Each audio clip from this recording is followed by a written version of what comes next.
नमस्कार, स्वागत छ एसटिएफ साप्ताहिक समाचारमा। प्रस्तुत छ सप्ताहभरिका प्रमुख गतिविधिहरू। 10औं प्रश्नको उत्तरमा पूर्व मुख्यमन्त्री पवन चामलिङले 12 समुदायलाई अनुसूचित जनजाति मान्यता दिने वर्तमान सरकारको सरकारी प्रस्तावबारे प्रकट गरे आफ्नो विचार। प्रवक्ता सुब्बाले सत्य तथ्याङ्क सँगै एसकेएम सरकार कोभिड-19 प्रबन्धनमा विफल बनेको गरे भण्डाफोड। दक्षिण जिल्ला एसटिएफ कार्यालयमा नाम्ची सिङ्गीथाङ क्षेत्रको समन्वय सभा सम्पन्न। एसटिएफ युवा मोर्चाद्वारा राष्ट्रिय युवा दिवसको भव्यताको साथमा पालन। अनि स्वर्गीय लक्ष्मी राईको निधनमा एसटिएफ पार्टीद्वारा श्रद्धाञ्जली अर्पण।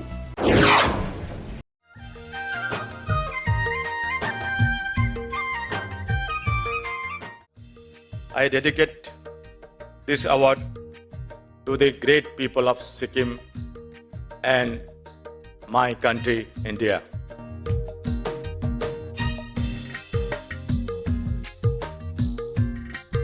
मेरे प्यारे देशवासियों, हमारे नॉर्थ ईस्ट की बात ही कुछ और है। पूर्वोत्तर का प्राकृतिक सौंदर्य अनुपम है और यहाँ के लोग अत्यंत प्रतिभाशाली हैं। हमारा नॉर्थ ईस्ट अब तमाम बेस्ट डीड्स के लिए भी जाना जाता है। नॉर्थ ईस्ट एक ऐसा क्षेत्र है जिसने ऑर्गेनिक फार्मिंग में भी बहुत उन्नति की है। कुछ दिन पहले सिक्किम में सस्टेनेबल फूड सिस्टम को प्रोत्साहन देने के लिए प्रतिष्ठित फ्यूचर पॉलिसी गोल्ड अवार्ड 2018 जीता है। यह अवार्ड संयुक्त राष्ट्र से जुड़े FAO यानी फूड एंड एग्रीकल्चर ऑर्गेनाइजेशन की तरफ से दिया जाता है। आपको यह जानकर प्रसन्नता होगी, इस सेक्टर में बेस्ट पॉलिसी मेकिंग के लिए दिया जाने वाला यह पुरस्कार उस क्षेत्र में ऑस्कर के समान है। यही नहीं, हमारे सिक्किम ने 25 देशों की 51 नॉमिनेटेड पॉलिसीज को पछाड़कर यह अवार्ड जीता है। इसके लिए मैं सिक्किम के लोगों को बहुत बहुत बधाई देता हूँ। अब समाचार विस्तारमा। जनताको प्रश्न अन्तर्गत यस सप्ताह पूर्व मुख्यमन्त्री पवन चामलिङलाई गत 11 जनवरीको दिन सिक्किम विधानसभामा माझी लगायतका 12 समुदायलाई अनुसूचित जनजातिको मान्यता दिने सरकारी प्रस्ताव सिक्किम सरकारले पारित गर्यो। यो सँगै हाल एसकेएम पार्टीले पहिले एसटिएफ सरकारले ल्याएको प्रस्ताव निजी प्रस्ताव रहेको र अहिले उनीहरूले ल्याएको प्रस्ताव सरकारी प्रस्ताव रहेको र यसको महत्त्व धेर हुने कुरो गरिरहेको छ। साथमा एसटिएफ सरकारले यस मुद्दामा सही दस्तावेजहरू बुझाउन सकेको थिएन भन्ने पनि उनीहरूको आरोप छ। तपाईँ के भन्नुहुन्छ भनी सोधिएको प्रश्नको उत्तरमा उहाँले भन्नुभएको छ, सिक्किम सरकारले आफ्नो असफलता, नाकामी र उपलब्धिहीनतालाई छुपाउन यति नहाङ्गो झुट बोलिरहेको छ। दुई वर्ष बितिसक्दा पनि यो सरकारले जनतालाई देखाउन सक्ने एउटै पनि ठोस काम गर्न सकेको छैन। सरकार उपलब्धि शून्य छ। हाल पश्चिम बङ्गालमा हुन गइरहेको विधानसभा चुनावको छेकमा 11 जनगोष्ठीलाई ट्राइबल मान्यता दिने मुद्दा फेरि मिडियाहरूमा चर्चामा आउन थालेपछि हत्त नपत्त एसकेएम सरकारले 12 जातिलाई ट्राइबल मान्यताको प्रस्ताव ल्याएर त्यसैलाई ऐतिहासिक प्रस्ताव भनिरहेको छ। ऐतिहासिक कार्य भन्ने कुरोको बृहत र महत्त्व बृहत्तर हुने गर्दछ। उनीहरूको हालको कदमलाई ऐतिहासिक भन्नु हास्यास्पद छ, किनभने वास्तविकता बेग्लै छ। त्यसैले म निम्न तथ्यहरूको स्मरण गराउन चाहन्छु, किनभने गैर जिम्मेवार नेताहरूले के भन्छन् भन्ने मेरो सरोकार होइन। मेरो सरोकार भनेको जनतालाई अलमल्लमा पारेर कसैले पनि भ्रमित नपारोस् भन्ने हो। त्यसैले यो झुटलाई सम्बोधन गर्नु मलाई जरुरी लागेको छ। उत्तर दिने क्रममा पूर्व मुख्यमन्त्री चामलिङले एसटिएफ सरकारले 11 जनगोष्ठीलाई जनजातिको मान्यता दिलाउने प्रस्ताव 2015मा पारित गरेको विषयलाई अवगत गराउनु भएको छ। यसरी नै उहाँले नेपाली जातिका 11 जनगोष्ठीलाई संवैधानिक रूपमा ट्राइबल मान्यता दिलाउन एसटिएफ सरकारले गरेको कामहरूलाई प्रकाश पार्ने क्रममा भन्नुभएको छ, यो मागको पक्षमा बौद्धिक, प्राज्ञिक र वैधानिक आदर्शलाई मजबुत बनाउने लक्ष्य लिएर एसटिएफ सरकारले 2008मा प्रोफेसर बीके रोया बर्मनको अध्यक्षतामा बर्मन कमिसन गठन गर्यो। यस कमिसनमा प्रोफेसर एके डिन्डा, सीपी त्रिपाठी लगायतका विद्वानहरूलाई समेत सम्मानित गरिएको थियो। कमिसनले सिक्किमका सबै समुदायहरूको ऐतिहासिक जातीय र सांस्कृतिक पृष्ठभूमि, सामाजिक आर्थिक स्थितिहरूको विशद अध्ययन र अनुसन्धान गरेर सिक्किमका विभिन्न जातिहरूको वैधानिक अवस्थाबारे रिपोर्ट तयार पार्यो। यो रिपोर्ट नेपाली जातिका 11 जनगोष्ठीलाई जनजातिको मान्यता दिलाउने पक्षमा प्रस्तुत गरिएको आजसम्मकै सबैभन्दा विशद, बृहत र तथ्यात्मक दस्तावेज हो। आजसम्म यति तथ्यपरक दस्तावेज कुनै सरकारले तयार पारेको वा प्रस्तुत गरेको छैन। कमिसनको रिपोर्टको आधारमा नेपाली जातिका 11 समुदायहरूलाई ट्राइबल सूचीमा अन्तर्भुक्त गर्नुपर्ने प्रस्ताव सिक्किम सरकारले 2012 मा पारित गर्यो। यसै क्रममा उहाँले अझ भन्नुभएको छ, सन् 2016 मा एसडिएफ सरकारले श्री टिएन शर्माको अध्यक्षतामा एउटा विशेषज्ञ कमिटी गठन गर्यो। कमिटीले आरजीआईका मन्तव्यहरूलाई समीक्षा गरी प्रत्येक मुद्दाहरूको प्रत्युत्तर दियो। ती मुद्दाहरूका आधारमा कमिटीले सिक्किमका 11 जनगोष्ठीलाई अनुसूचित जनजातिको सूचीमा सामेल गर्ने मागको पक्षमा रिपोर्ट प्रस्तुत गर्यो। कमिटीले आफ्नो मानवशास्त्रीय रिपोर्टद्वारा आरजीआईका सबै मन्तव्य र अवलोकनलाई तथ्यात्मक ढङ्गले गठन गरेको छ। यस रिपोर्टसँगै सिक्किम युनिभर्सिटीका एसोसिएट प्रोफेसर सन्ध्या थापाले तयार पार्नुभएको थप मानवशास्त्रीय रिपोर्ट पनि यससँग संलग्न गरिएको छ। प्रश्नको उत्तरको क्रममा उहाँले जुलाई 22, 2003 को दिन आफू स्वयंले सिक्किमलाई ट्राइबल राज्यको मान्यता दियोस् भन्ने माग पत्र तत्कालीन केन्द्रीय जनजाति मन्त्रीलाई लेखिएको जानकारी गराउनका अतिरिक्त एसडिएफ सरकारले नै भारतीय नेपालीहरूलाई अल्पसंख्यक जातिको मान्यता दिलाउने प्रस्ताव पनि पारित गरेको हो भनी सत्य कुरोलाई उजागर गर्नुभएको छ। जनजाति मान्यताको मुद्दामा एसडिएफ सरकार तथा आफ्नो नेतृत्वले कस्तो पहल गरेको थियो भन्ने विषयलाई स्पष्ट पार्नुहुँदै एसडिएफ अध्यक्ष पवन चामलिङले अझ विस्तृत रूपमा भन्नुभएको छ, जनजाति मान्यताको मुद्दामा हाम्रो सरकारले निरन्तर केन्द्रसँग सम्पर्क र संवाद गरेको हो। म स्वयंले यस विषयमा थुप्रै प्रधानमन्त्री र केन्द्रीय मन्त्रीहरू समक्ष अनेकौं प्रतिनिधि टोलीहरू लिएर भेट गरेको छु। हामीले आफ्नो पक्षबाट सबै प्रयासहरू लगायौं। अन्तिम निर्णय केन्द्र सरकारको हातमा पुगिसकेको अवस्था थियो। हाम्रो निरन्तर प्रयासले नेपाली जातिको पक्षमा सकारात्मक परिणाम ल्याउने कुरोमा म आशावादी छु। तर अहिले आएर एसकेएम सरकारले ल्याएको उक्त प्रस्तावले म निरन्तरतालाई बाधा पुर्याउने र मागको प्रक्रियालाई अनावश्यक रूपमा ढिल्याउने डर मलाई लागेको छ। यस घटनाबाट मलाई साँप सिरीको खेलको स्मरण भइरहेको छ। यो कदमले अन्तिम चरणमा पुगिसकेको गोटीलाई साँपको मुखमा हालेर फेरि सुरुवातमै खसिनु पर्ने अवस्था ल्याउने सम्भावना बढेको छ। यस मागको पक्षमा आवश्यक सबै गृह कार्यहरू सकेर मुद्दा सर्वोच्चम र अन्तिम चरणमा पुगिसकेको अवस्थामा उक्त कदमको उद्देश्य के हुन सक्दछ? आज आएर माझी जातिलाई पनि सो सूचीमा सामेल गर्ने माग थपिएपछि केन्द्र सरकारले अवश्य नै सम्पूर्ण प्रक्रियालाई नै पूर्ण परीक्षण गर्न लगाउनेछ। अनि त्यसो हुनु भनेको मुद्दाको सम्पूर्ण प्रक्रियालाई फेरि फेदमा झार्नु हो। यहाँ हामीले यो कुरा पनि भुल्नुहुन्न कि माझी जाति अनेपाली समुदायहरूमा पनि पाइन्छन्। जतिखेर लिम्बू तामाङ समुदायलाई जनजातिको मान्यता दिने मुद्दा केन्द्रमा विचाराधीन थियो, त्यतिखेर रहल 11 जनगोष्ठीको माग उठाएर चालु प्रक्रियालाई हामीले बाधा हालेनौं। यदि त्यसो गरिएको भए लिम्बू तामाङ समुदायले आज पनि जनजातिको मान्यता पाउने थिएनन्। उनीहरू लिम्बू तामाङ पनि रहल 11 जनगोष्ठीसँगै आज पनि जनजातिको मान्यता कुरिरहेका हुने थिए। त्यस अवस्थामा हामीले आफ्नो मागलाई चरणबद्ध ढङ्गमा अगाडि बढाउनु पर्ने थियो।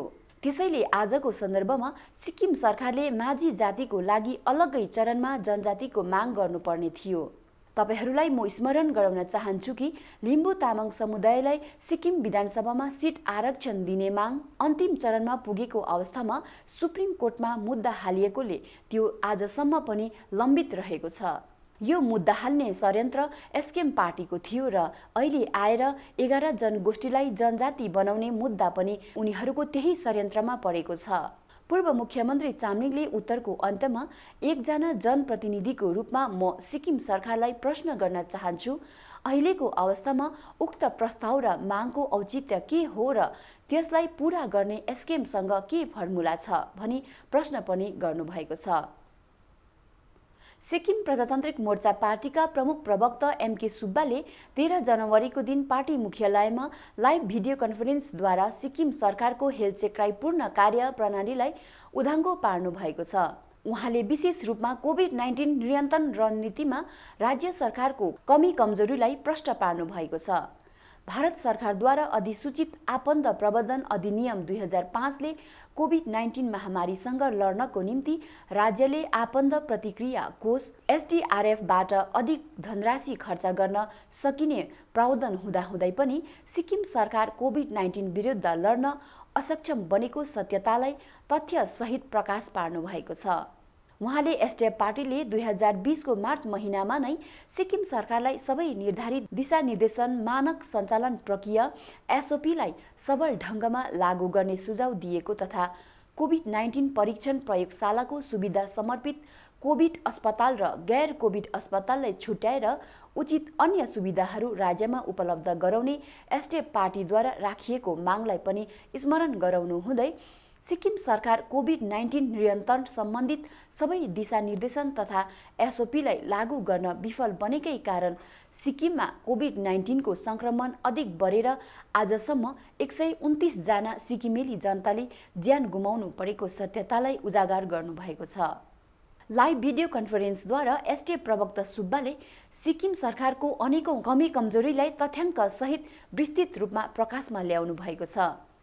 सिक्किम सरकार सबैभन्दा पहिला निर्धारित समयमा कोभिड-19 परीक्षण प्रयोगशाला स्थापना गर्न विफल बनेको र जनताको जोरदार दबावले मात्र कोभिड-19 परीक्षण प्रयोगशाला निर्माणको काम सुरु भएको जानकारी दिनका साथै 29 मे 2020 सम्ममा पनि सिक्किममा कोभिड परीक्षण केन्द्रमा धेरै संख्यामा स्थापना गर्न नसकेर केवल 3 वटा ल्याब्सको साथमा अन्य राज्यहरू यहाँसम्म कि अन्डमान निकोबार लेह लद्दाख लगायत पण्डिचेरी भन्दा पनि पछि पर्न गएको उहाँले अवगत गराउनुभयो।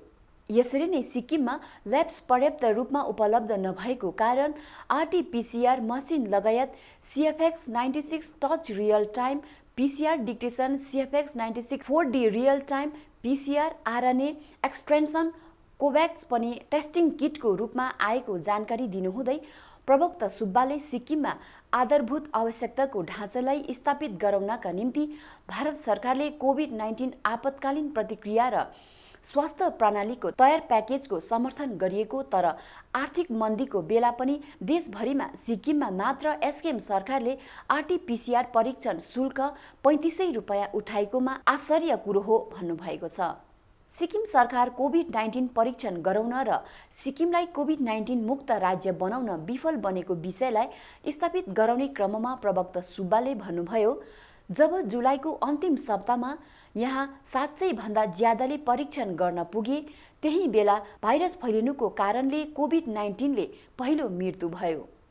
जब कोभिड-19 सामुदायिक संक्रमण स्तरमा पुग्यो सिक्किममा 200 र 300 भन्दा माथि साप्ताहिक पोजिटिभ केस देखिन थाल्यो। त्यसपछि सिक्किममा साप्ताहिक परीक्षण दर लगातार घटेर गयो। डिसेम्बरको अन्तिममा सिक्किमको केन्द्र जेल रोङ्गेमा 117 जना र नाम्ची राज्य जेलमा 18 जना कैदीहरूमा कोभिड संक्रमण भएको केसले सिक्किम सरकार भाइरस नियन्त्रण योजनामा विफल बनेको स्पष्ट पार्दछ। मृत्यु दरको सम्बन्धमा सिक्किममा नोभेम्बरको महिनामा 37 जना, सेप्टेम्बरको महिनामा 34 जना र अक्टोबरमा 35 जनाको मृत्युले डिसेम्बरको अन्तिममा कुल 127 जनाको मृत्यु भएकोले सिक्किम 2.2% को साथमा तेस्रो स्थानमा पुगेको छ, जसमा पन्जाब 3.2% को साथमा पहिलो र महाराष्ट्र 2.6% को साथमा दोस्रो स्थानमा छ। साप्ताहिक कोभिड पोजिटिभ केसको दरमा पनि सिक्किम 21% को साथमा उच्च स्तरमा पुगेको छ। कोभिड-19 संक्रमण नियन्त्रणका निम्ति सुविधाहरू उपलब्ध गराउनु पनि सिक्किम देशमै सबैभन्दा पछाडि रहेको कोभिड-19 सित लड्नका निम्ति सिक्किम सरकार केन्द्र सरकारको दिशानिर्देशन अपनाउन र तालमेल राखेर काम गर्न असमर्थ बनेको अवगत प्रवक्ता सुब्बाले गराउनुभयो। कोभिड-19 आपतकालीन प्रतिक्रिया र स्वास्थ्य प्रणाली तयारी प्याकेज जस्ता केन्द्र सरकारको कार्ययोजनालाई कार्यान्वयन गराउन विफल बन्नका साथै कोभिड-19 महामारी विषयबारे आम जनतालाई जागरुकता ल्याउनका निम्ति सिक्किम सरकारले कुनै विशेषज्ञ समितिको गठन गर्न नसकेकोमा प्रवक्ता सुब्बाले खेद प्रकट गर्नुभएको छ। सिक्किम सरकारले कोभिड-19 परीक्षण सिक्किम कोभिड-19 स्वास्थ्य र सुरक्षाको नाममा आम जनताबाट लगभग 10 करोड रुपैयाँ संग्रह गरेर महामारीको समयमा आम जनतालाई बोझ दिएकोमा प्रवक्ता सुब्बाले राज्य सरकारको चरम विफलता हो भन्नुभएको छ।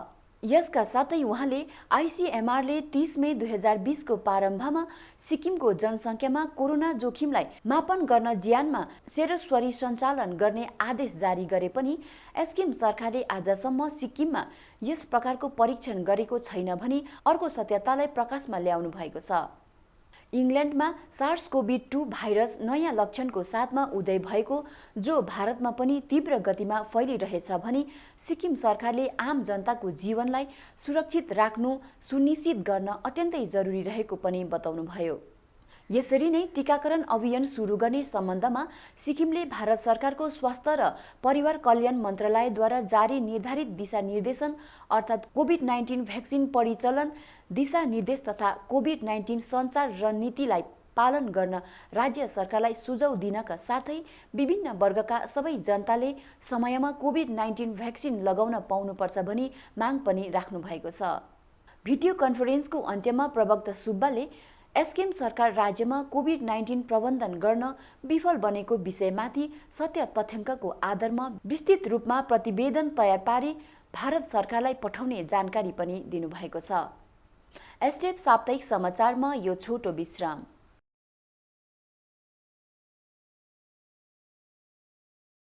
तीन लाख आबादी के लगभग सिक्किम में मुल्की भारतीयों को ट्राइबल की जनजाति की मान्यता से वंचित रहना पड़ा और 30,000 लोग और 30,000 से थोड़ा ज्यादा लगभग 30,000 लोग केंद्रीय आयकर की छूट से वंचित रहना पड़ा। इसलिए मैं प्रार्थना करना चाहूंगा कि जिस तरह से हिमाचल प्रदेश के जौनसरी जिला के सभी लोगों को जनजाति की मान्यता दी हुई है, ठीक उसी तरह सिक्किम के लोगों को भी जनजाति की मान्यता दी जाए।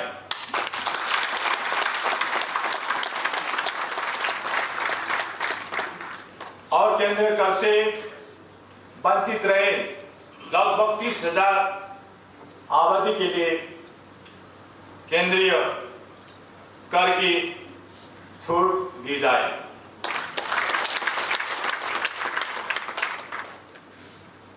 सिक्किम की लिंबू और तामांग दो समुदाय को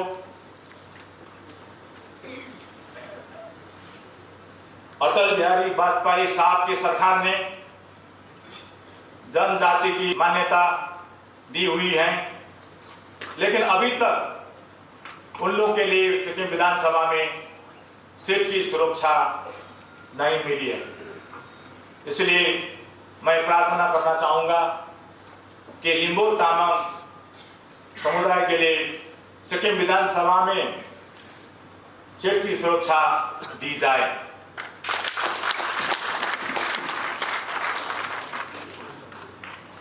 सिक्किम के बौद्ध गुरु ग्यावा कर्मापा को सिक्किम प्रवेश की अनुमति के लिए जनता की ओर से हमारे प्रधानमंत्री महोदय को प्रार्थना करता हूं।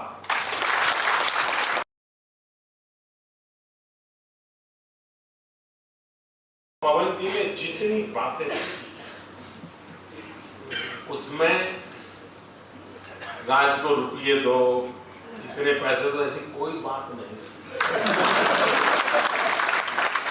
बहुत बड़ी बात है। उन्होंने कहा तो यहाँ की जनजातियों के लिए क्या चाहिए, यहाँ के किसानों के लिए क्या चाहिए, यहाँ की जनजातियों को कौन सा हक चाहिए। ये राज्य प्रगति कर रहा है, उसका मूल कारण है पवन जी की ये सोच।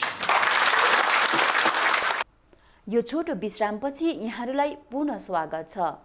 दक्षिण जिल्ला एसटिएफ कार्यालयमा नाम्ची सिङ्गिथाङ निर्वाचन क्षेत्रको समन्वय सभा गत 11 जनवरीको दिन सम्पन्न भएको छ। पार्टीका वरिष्ठ उपाध्यक्ष चन्द्र खालिङको अध्यक्षतामा सम्पन्न यस सभामा पार्टीका सबै तहका पदाधिकारीहरूको उपस्थिति रहेको थियो। उपस्थिति पदाधिकारी सबैले पार्टीले सामना गरिरहेको वर्तमान समयको चुनौतीसँगै भावी कार्यक्रमलाई कसरी सुचारू रूपमा अघि बढाउन सकिने विषयमा आफ्ना मन्तव्य प्रकट गरे। सिक्किमेली जनता र सिक्किमको सर्वाङ्गीण विकाससँगै मानव सम्मान र अस्तित्वलाई कायम राख्न एसडिएफ पार्टीका सहयोद्धाहरू सकारात्मक रूपमा सक्रिय बनिरहने सभामा निर्णय भएको छ। सभाध्यक्ष चन्द्र खालिङले एसडिएफ पार्टीको जनमुखी उद्देश्यलाई प्रकाश पार्नुहुँदै एसडिएफ पार्टी प्रजातन्त्रवादी नेता पवन चामलिङको नेतृत्वमा रहेको पार्टी हुनका साथै प्रजातान्त्रिक सिद्धान्त भएको पार्टी हुनाले विपक्षीको भूमिकालाई दृढताका साथमा निर्वाह गरिरहेको जानकारी दिनुभयो। सिक्किम र सिक्किमेली जनताको हक हित विकास र प्रगति र समृद्धिको पक्षमा लगातार काम गर्ने एकमात्र क्षेत्रीय पार्टी हो। यस पार्टीले विगत 25 वर्षको अवधिमा राज्य विकासको हरेक क्षेत्रमा के कस्ता काम गरे भन्ने बारे मूल्याङ्कन गर्न आवश्यक छ। एसडिएफ पार्टी सत्तामा नरहे पनि सिक्किमे जनताको निम्ति आफ्नो प्रजातान्त्रिक सिद्धान्त र जनमुखी उद्देश्य सहित प्रतिबद्ध रहेको सभा अध्यक्ष खालिङले अवगत गराउनु भएको छ। यसरी नै उहाँले वर्तमान समय एसडिएफ पार्टीको निम्ति चुनौतीपूर्ण समय हो, तर संसारमा कुनै पनि समय अवस्था र पल स्थायी नहुने नयाँ सुरुवात निश्चित रहेको बताउनु हुँदै यस घडीमा धैर्यताको साथमा सम्पूर्ण सहयोद्धाहरूलाई पार्टीको जिम्मेवारीलाई निर्वाह गरिदिने आग्रह पनि गर्नुभएको छ। सभामा पार्टीलाई सांगठनिक तौरमा मजबुत गराउने विषयमा पूर्व विधायक विनोद राई र पार्टीको महासचिव तोब्दा भुटियाले पनि मन्तव्य राखे। एसडिएफ युवा मोर्चाको तत्वावधानमा गान्तोकको इन्दिरा बाइपास स्थित पार्टी मुख्यालयमा गत 12 जनवरीको दिन राष्ट्रिय युवा दिवस भव्यताको साथमा पालन गरिएको छ। पार्टीका पूर्व जिल्ला महासचिव शिवरिन राईद्वारा जारी विज्ञप्तिमा उल्लेख गरिए अनुसार पार्टीका युवा प्रभारी तथा प्रमुख प्रवक्ता एमके सुब्बाको अध्यक्षतामा सम्पन्न राष्ट्रिय युवा दिवसको कार्यक्रम अध्यक्षको आसनबाट बोल्नुहुँदै एमके सुब्बाले देशका महान व्यक्तित्व स्वामी विवेकानन्दको जन्मदिनलाई राष्ट्रिय युवा दिवसको रूपमा पालना गर्दै आएको महत्त्वमाथि प्रकाश पार्नका साथै राज्यका सम्पूर्ण युवाहरूलाई राष्ट्रिय युवा दिवसको शुभकामना व्यक्त गर्नुभएको छ। महासचिव शिवरिन राईद्वारा जारी विज्ञप्तिमा अझ भनिएको छ, युवा प्रभारी एमके सुब्बाले आफ्नो सम्बोधनको क्रममा सिक्किमको शान्ति, एकता, भातृत्व र समृद्धिलाई जोगाउन सक्ने र सिक्किमे जनतालाई सम्मान र सुरक्षा प्रदान गर्ने एकमात्र पार्टी एसडिएफ हो। यसैले सम्पूर्ण सिक्किम र सिक्किमेको छुट्टै अस्तित्वलाई कायम राख्नका निम्ति एसडिएफ पार्टीमा सबै सङ्गठित बन्न आवश्यक छ। यसरी नै जबसम्म सिक्किमे जनता आफैमा सचेत र जिम्मेवार हुँदैनन् तबसम्म ढाँटहरूले सोझा जनतालाई राज गरिरहने बताउनु हुँदै उहाँले सिक्किमे युवाहरूको अहिलेको अहम जिम्मेवारी भनेको उनीहरूलाई सकारात्मक कार्यमा नेतृत्व प्रदान गर्नु हो भन्नुभएको छ। व्यक्तिगत स्वार्थ र सत्ता लम्पट चरित्र भएका नेताहरूबाट युवाहरूलाई जोगाएर सिक्किम र सिक्किमेको अस्तित्वका लागि सोच्न र असल समाज निर्माण गर्न आजको आवश्यकता रहेको पनि युवा प्रभारी सुब्बाले बताउनु भएको विज्ञप्तिमा जनाएको छ। यसका साथै आज हामीमाथि यही चरित्र हावी भएकोले गर्दा सिक्किमको अस्तित्व सङ्कटमा परिरहेको सङ्केत गर्नुहुँदै युवाहरूले यस विषयमाथि चिन्ता नगरेको खण्डमा एक दिन हामी आफ्नै माटोमा दास भएर बाँच्नुपर्ने आशंका युवा प्रभारी सुब्बाले व्यक्त गर्नुभएको छ। उहाँले आजका युवाहरूले यस विषयमा गम्भीरतापूर्वक चिन्तन गरेर सत्य, असत्य, न्याय, अन्याय आदिलाई बुझेर वैचारिक कदम उठाउन सबैलाई आह्वान पनि गर्नुभयो। पार्टीका पूर्व जिल्ला संयोजक राजेश राईले सम्पूर्ण जनमानस जसले युवाहरूको क्रान्तिमा प्रत्यक्ष अप्रत्यक्ष साथ र सहयोग पुर्याएर सत्य, न्याय र प्रजातान्त्रिक लडाईँलाई अझ गति दिन सहयोग पुर्याइदिनु भएकोमा धन्यवाद दिनुहुँदै सम्पूर्ण वैचारिक युवाहरू, सिनियर जुनियर न्यायप्रेमी जनतामा आभार व्यक्त गर्नुभयो। उहाँले युवाहरूको भविष्य एसडिएफ पार्टीमा मात्र भएको हुँदा सम्पूर्ण युवाहरू एसडिएफ पार्टीको जनवर्गीय सङ्गठनमा आबद्ध भएर सिक्किम र सिक्किमे जनतालाई बचाउन अघि आउन आह्वान पनि गर्नुभयो। यसरी नै सामाजिक सञ्जाल प्रभारी कोमल चामलिङले एसडिएफ पार्टीले नारी जातिको हक र हितका लागि गरेका महत्त्वपूर्ण उपलब्धि र अधिकारहरूलाई प्रकाश पार्नुभयो। सामाजिक, राजनीतिक, शैक्षिक आदि क्षेत्रहरूमा एसडिएफ सरकारले राज्यका नारीहरूका निम्ति आदर्शिला खडा गरेर नारी जातिलाई उन्मुक्तिको मार्ग तय गरिदिनका साथै पुरुष र नारीलाई समान अधिकारको हक प्रदान गरेको विचारलाई पनि प्रकाश पार्नुभयो। नारी जातिको उत्थान र उन्मुक्तिलाई यथावत राख्न एसडिएफ पार्टीमा नारी जाति अझ सङ्गठित बन्नुपर्ने बताउनका साथै चुनावी हारलाई सामना गरिरहेको सङ्कटकालीन समयमा पनि एसडिएफ पार्टीप्रति त्यही विश्वाससहित साथ दिइरहने युवा चेली तथा सम्पूर्ण सिक्किमेजनलाई कृतज्ञता प्रकट पनि गर्नुभएको छ।